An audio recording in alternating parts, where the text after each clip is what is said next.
What is going on, guys? Welcome back to the channel. My name's Curtis, and today I want to ask you a question. Where are you headed? And are the ways that you choose to go as fulfilling as the ways that God designed for you to be walking in? So let's get into it. In the book of Haggai, which I don't really go through very often, in chapter 1, verse 5 and 6, it says, "Now therefore thus says the Lord of hosts, consider your ways. You have sown much and bring in little. You eat but do not have strength. You drink but you are not filled with drink. You clothe yourselves but no one is warm. And he who earns wages to put into a bag with holes." We have to consider that our ways might be a little less about working and being and doing, and more about distracting us and just keeping us busy in our day-to-day lives. It says consider your ways, and God isn't asking casually. He's making a demand. He's saying look at yourselves and consider what you're doing. How are you acting? What are you doing that's fulfilling, and is it really fulfilling your whole life as opposed to just that moment in time?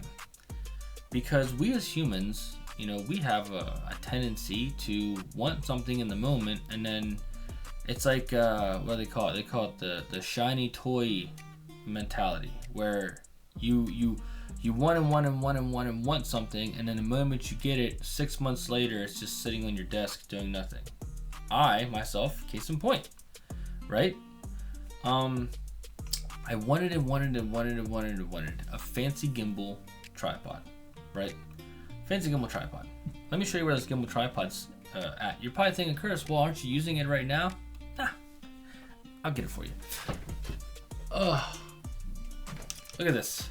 This is my fancy gimbal tripod. I bought it because I wanted something fancy to self-level and to, I don't have to worry about leveling the camera and stuff like that. And I got it and I used it for about 3 months. So, not quite 6. This is for about 3 months, and I was like, it would just annoy me. It would do things that are out of whack. It wouldn't self-level. It would turn off and turn back on whenever it wanted to. Technology and stuff.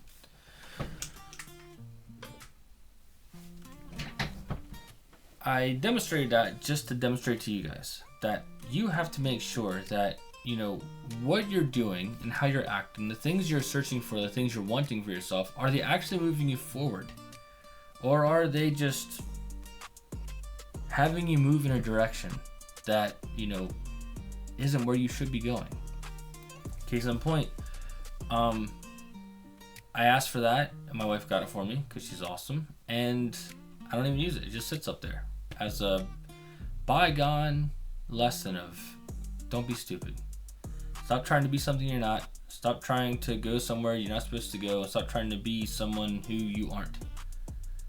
God called us to be who He called us to be. He called us to walk where He needed us to walk, for the purpose that He needed us to fulfill. We all have a role, and whether or not you want to believe that role will lead you in the right direction, or it will lead you to distractions and junk, and it'll fill you, but it won't fill you. It'll fill you, but it won't fulfill you, as I should say. So, is there any real fruit in the things that you're doing, the ways that you're going, or is it just wasted effort? Because effort is great. And if you have constant effort to move, that's fantastic, because a lot of people don't have that nowadays. But if your constant effort isn't taking you anywhere, then what's the point of putting forth that constant effort? What is the drive if you're not going anywhere, right? Like, I don't get in my car to just drive. I get in my car because I have somewhere I have to be.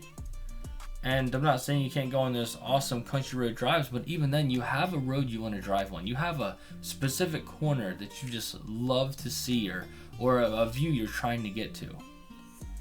Nothing should ever be for nothing. Everything should always have a reason, should always have a rhyme to it, should always have a purpose. Because God called us each to have a purpose and a reason for our lives. Because what we fail to understand is that your busyness is just hiding a natural emptiness. Because if it's not producing fulfillment, it's not fulfilling you. And at that point, it's time to start questioning, why am I doing this to myself? Am I doing it to appease others? Am I doing it to, to look a certain way in someone's eyes? I don't know. That's not a question I can answer for you. That's a question you have to answer for yourself.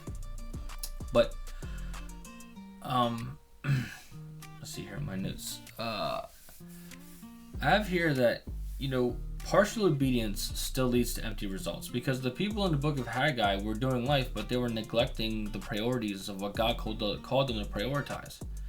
They were eating, but they weren't being fed. They were being clothed, but they weren't, being warmed. They were earning wages, but they weren't compiling wealth. So what were they doing? Well, they were living, but they were living emptily. They were living, this facade of life, when really God called us for more. God called us to never be hungry. He gave us His Word. He gave us His Spirit. He gave us, His example. God called us to never feel like we're not with Him. He didn't call us to be poor and to be sitting on the corner begging for money and change. And I'm not judging anyone who's doing that, because sometimes life is life. But what I will say is that life is not an excuse to give up or quit. It's not time for there's no point in us, being disobedient, to God, and we're being obedient to ourselves, and where ourselves are leading us down a road of damnation and failed venture. So, how that pertains to today? How does Haggai and the people of Haggai living? How does it pertain to today? Well, I'm glad you asked, because I have 3 points here. These people in Haggai's time were chasing goals without chasing God. They were ignoring Him. They were just doing things their own way. They were wanting outcomes without alignment. Sound like anyone? I can name a bunch of people. And mixing God's way with our way. You cannot mix God with the world. It doesn't work. It's like trying to put water and oil together.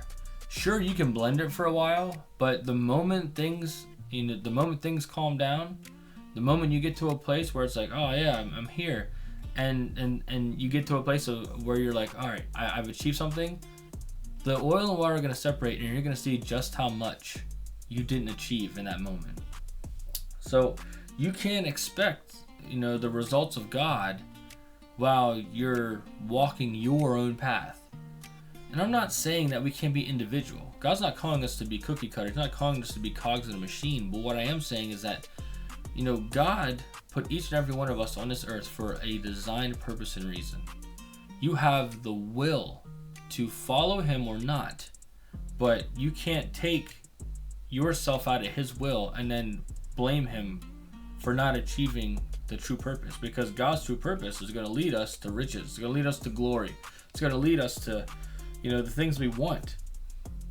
But it's going to take more than just us scraping and scrapping and clawing away at life to get there. It's going to take some obedience. It's going to take some time. It's going to take some patience. It's going to take some principles and values that aren't pushed in this day and age to achieve those goals, because God is calling us to be better than our humanity tells us we should be.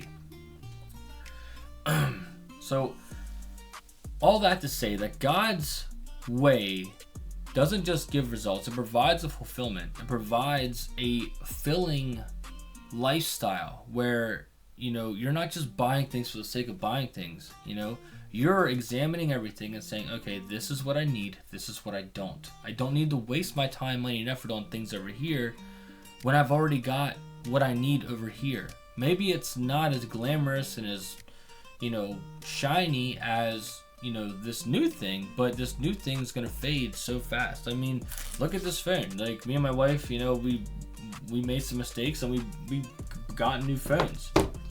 Could we have just picked up some refurbished phones? Sure, but we didn't. So here we are, putting ourselves in a hole for what?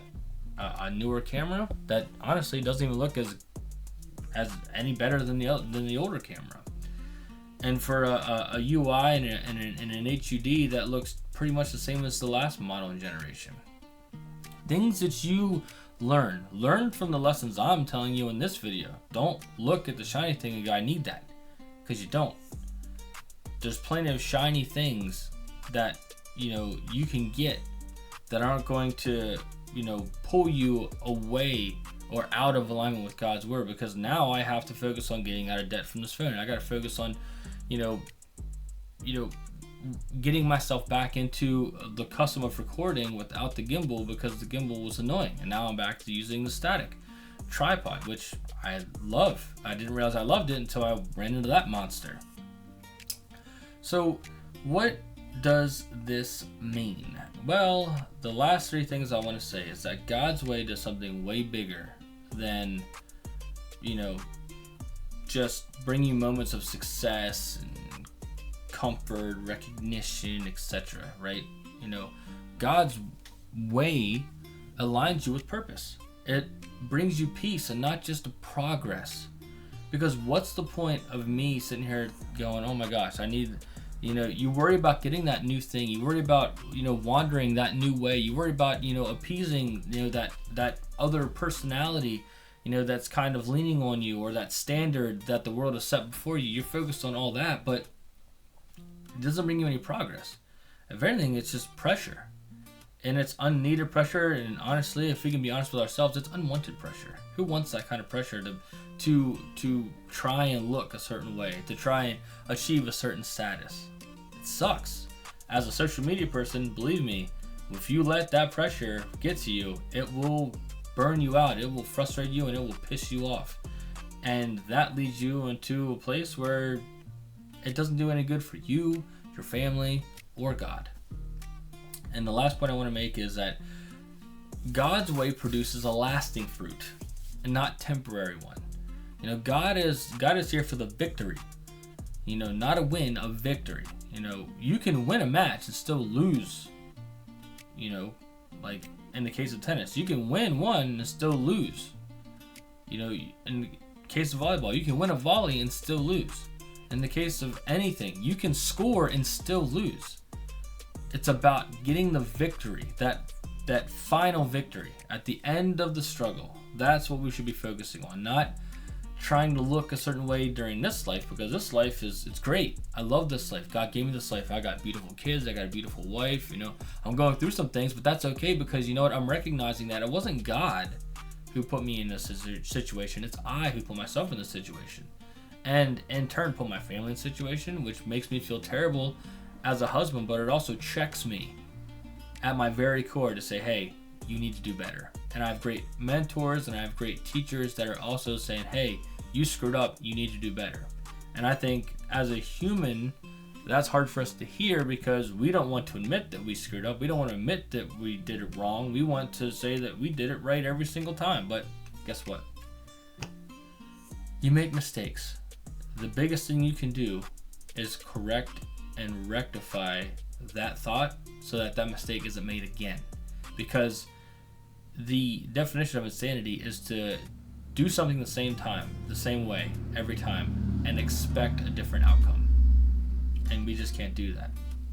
So the real question isn't my way working? The real question is it fulfilling in a way